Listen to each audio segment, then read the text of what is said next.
Són les 5 de la tarda en punt i s'obren les portes del centre diari Can Palet. Els nens i nenes arriben contents, amb ganes de jugar, berenar i posar-se a les aules amb els monitors per seguir repassant allò que més els costa a l'escola o bé per fer una sessió amb la psicòloga. L'Associació Educativa Can Palet és una entitat sense ànim de lucre dedicada a l'acció social i a l'educació en el lleure, que treballa a favor de la integració social dels infants i joves, principalment en el barri de Can Palet de Terrassa. Els nens i nenes són del barri de Can Palet o de Can Anglada, infants amb diferents necessitats bàsiques, ja que provenen de famílies amb pocs recursos econòmics, però sobretot la principal necessitat és la del reforç escolar.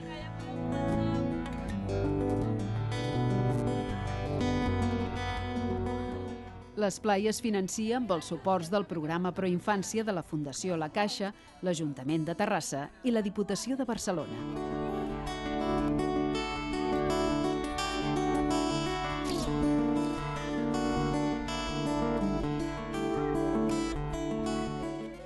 El Centre Educatiu Can Palet ofereix els seus serveis a nens de 3 anys fins a joves que acaben l'ESO amb 18 anys. Ara mateix, l'esplai atén a 70 nens i nenes de P3 fins a 6è de primària i 40 joves de secundària, de primer a quart d'ESO. Actualment hi ha una llista d'espera de 200 infants. Tots són infants d'aquí del barri de Can Palet, com a molt de Can Anglada, i són un perfil d'infants que tenen unes necessitats, sobretot educatives, que a casa no poden cobrir perquè la majoria són d'origen immigrant i llavors els pares no els poden ajudar en el reforç de l'escola i així. Hi ha nens que van bé a l'escola i no necessiten tant suport i d'altres necessiten una mica. Intentem fer un pla de treball individual tenint en compte les necessitats individuals de cada nen en les diferents assignatures o els diferents àmbits, perquè a vegades no és només en tema acadèmic, sinó és a nivell d'aptitud, de comportament o d'habilitats socials. Es trobaran problemes a nivell familiars i conductuals del tipus de famílies desestructurades o amb risc d'exclusió social o amb dificultats per gestionar diferents situacions dins del nucli familiar. I els joves, sobretot, a nivell de conducta i acadèmics a l'escola també. Sobretot en aquests cursos, a primer i segon, reforçar la lectura, perquè és el que estan començant a fer, a llegir, que comencin a comprendre els textos, no només a llegir per mecànica, sinó a entendre el que llegeixen, i l'inici també de les matemàtiques, la suma, la resta. A segon ara comencen amb les multiplicacions. Són adolescents i com a adolescents que són tenen altres necessitats que no tenen altres infants. Estan en un moment en què tenen conflictes interiors, en què tenen altres interessos, preocupacions de futur i jo crec que això és diferent a altres etapes d'infants i és diferent. Evidentment, igual que en la societat la situació econòmica és molt dolenta, això aquí també es veu.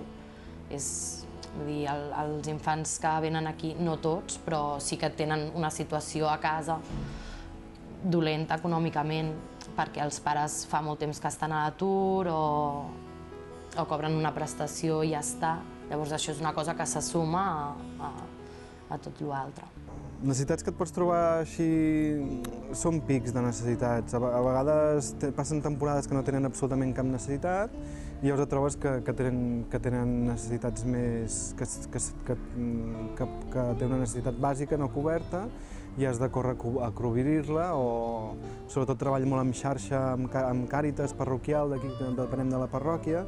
Treballem molt amb xarxa amb ells, de dir que aquesta família ara ha arribat en aquest punt, mirem d'ajudar-la. O sobretot amb llibres escolars, tenim molta dificultat amb el tema de llibres escolars, poden arribar a passar un mes sense cap llibre a l'escola i aquí nosaltres hem hagut de cobrir-ho ràpid per necessitat també de l'infant, perquè clar, va a escola però sense cap llibre. Molts d'ells els tenien al carrer jugant. Estaven al carrer? N'hi ha que no, n'hi ha que jo considero que sí que tenen recursos o saben com buscar en el barri altres serveis per anar, com anar a la biblioteca, al centre cívic, i d'altres estarien aquí al Parc de Vallparadís jugant, o sigui, a la plaça, al barri, jugant amb els companys. De fet, molts d'ells quan surten del centre se'n van a jugar i que no passa res, que també jo considero que també és bo que ells interactuïn en un àmbit més lliure, sense ser tan dirigit per treballar la seva pròpia autonomia i saber afrontar altres tipus de conflictes que es viuen al carrer, però també és bo que dediquin un temps a hàbits d'estudi, que si no tinguessin el nostre suport potser no ho farien per pròpia iniciativa.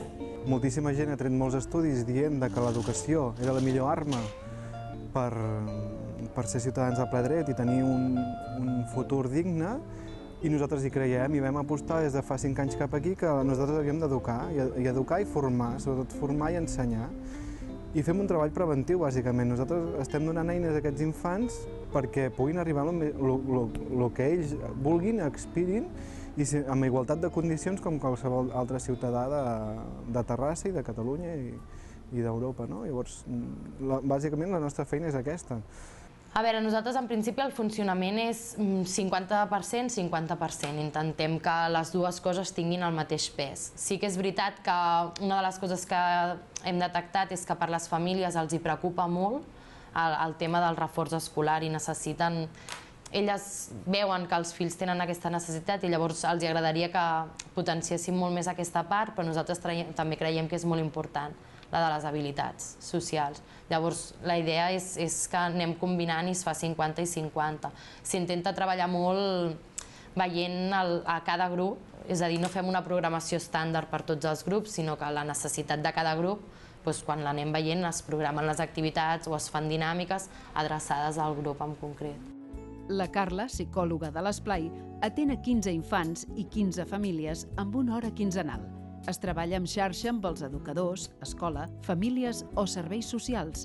La principal feina que realitza és a nivell emocional, ja que molts nens i nenes arriben amb aquesta mancança.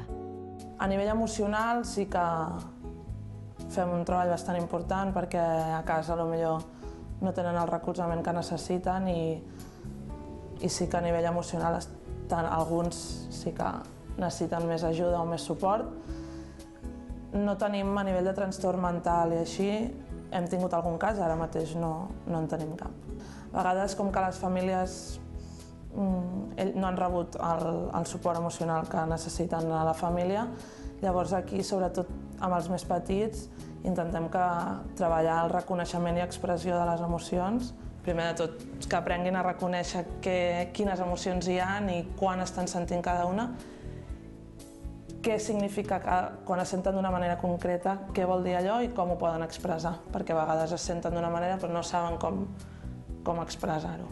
Llavors, activitats diferents des dels més petits, ensenyar-los els diferents tipus d'emocions, o a través de joc o a través de contes, i els més grans, clar, com que tot aquest treball ja no s'ha fet, en algun cas, s'ha de fer a un altre nivell i sobretot a gestionar-les, les emocions, perquè amb els adolescents costa a vegades. Amb la majoria, amb tots els grups fem una hora de reforç i mitja hora d'oci.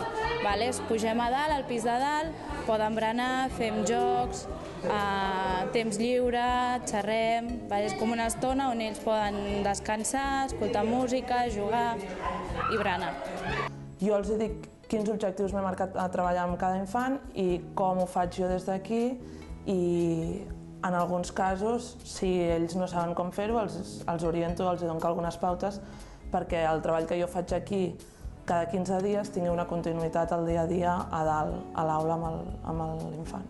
Ens intentem acordar, a l'inici de curs acordem amb ells uns acords de treball durant tot el curs, tenint en compte les seves mancances a nivell formatiu o més d'actituds, i durant el curs ho anem fent un seguiment conjuntament amb ells per veure si els van assolint, què podem fer, i també és un punt que ells tenen, aquestes tutories, també per poder explicar quines angoixes tenen, quins interessos professionals tenen després. Molts d'ells acaben quart d'ESO, intentem fer el seguiment d'ajudar-los també a conèixer tot el ventall formatiu, de quines passes ha de donar per aconseguir els seus objectius professionals.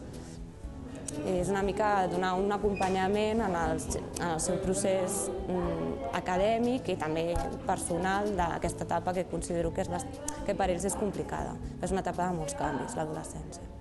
Tot i que el centre diari dona servei dels 3 als 18 anys, són molts els usuaris que un cop han acabat el curs i ja són majors, continuen com a voluntaris a l'esplai.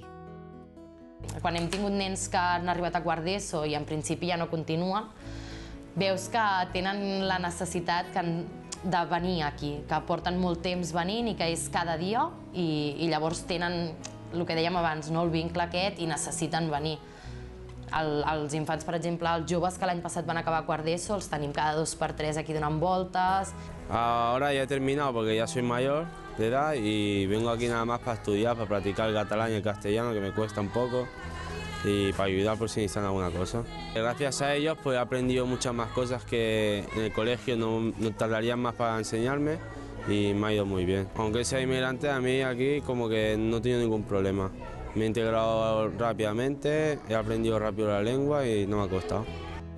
El treball en xarxa és la clau per poder fer una bona assistència a tots els nens i nenes i anar coordinats per poder assolir els objectius establerts. El contacte entre monitors i usuaris és molt familiar, ja que esdevenen un referent pel nen. Jo, sobretot, crec que una cosa molt positiva que tenim aquí a Can Palet i l'equip de professionals que hi som és que ens involucrem molt amb els infants i amb les famílies i creem un vincle amb les famílies que potser altres, no ho sé, desconec, però potser altres centres no hi és tan fort.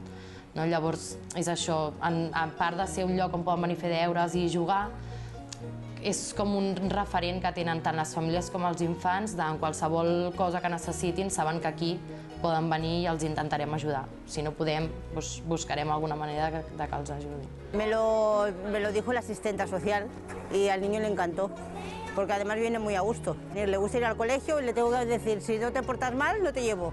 Le gusta hacer los deberes, hacer actividades, es que le encanta venir. El hecho de que hacen muchas cosas de ámbito personal, que les ayuda a las normas y todo eso. Sí, porque al principio era un poco, pues como todos los cambios, pero él se ha integrado bastante bien. Porque además aquí hay muchas clases de niños y él se adapta bien. Has de saber on estàs també, no? A nivell personal, a mi el que m'ha costat més amb els 5 anys que fa que estoc aquí, al principi arribes aquí i no saps quin tipus de... Sí que saps quin tipus de població hi ha, però si no hi has treballat abans, costa una mica, doncs trobes situacions difícils o complicades que tu desconeixes i adaptar-te a treballar amb gent molt diferent a tu, d'altres cultures, d'altres religions, doncs però a poc a poc, i veure casos d'orillos, no? Però que també tenen una recompensa molt gran quan veus que hi ha millores i que hi ha canvis. Realment el que necessiten és que estiguem amb ells, que els ajudem i que aquells petits problemes que puguin anar sorgint en la seva vida diària, ajudar-los més que res, i que tinguin a nosaltres com a referents en aquests àmbits i donar un cop de mà sempre que es pot. Intentem anar una miqueta més enllà perquè estiguin més tranquils i es puguin concentrar en la seva vida d'estudiant i en la seva vida perquè puguin créixer tranquil·lament sense tants problemes com puguin haver-hi al seu entorn. Moltes ganes, t'ha d'agradar molt l'educació, t'ha d'agradar molt veure com creixen i realment t'ha d'agradar ajudar-los i fer-los una miqueta més feliços del que puguin ser. Sempre posem una mica d'exemple una mena de germà gran o de germana gran, tot i així hem de saber diferenciar la figura de l'educador com un referent, amb autoritat, saber marcar molt bé els límits i d'aquesta manera ells et prenen com a referent positiu i a veure, sempre tenen les ganes d'explicar-te les coses, tan bones com dolentes, i nosaltres el que pretenem és ajudar-los perquè ells puguin treure un profit d'aquestes situacions. Intentes que sigui pròxim, que et puguin també explicar coses que els hi han passat a l'escola, coses que els hi agraden. A veure, com que tenen un referent, aquí, tot i que tinguin tots els altres monitors, sempre passen moltes estones amb el mateix, acabes creant vincle. I moltes vegades acabes portant al mateix grup de nens un parell d'anys i per tant el vincle encara és més gran perquè els pots arribar a conèixer més. És complicat de potser definir una problemàtica concreta, però realment el que ens trobem molt és en situació de que no poden ajudar-los a casa, sobretot en el reforç escolar, i potser amb el tema de les habilitats que tinguin ells per relacionar-se amb companys, amb amics o fins i tot amb els adults, doncs tenen una manera concreta que potser hem d'ajudar-los a que tinguin més habilitats en aquest sentit. I treballar en equip, sobretot. Penso que és important també saber treballar en equip i que hi hagi bona comunicació.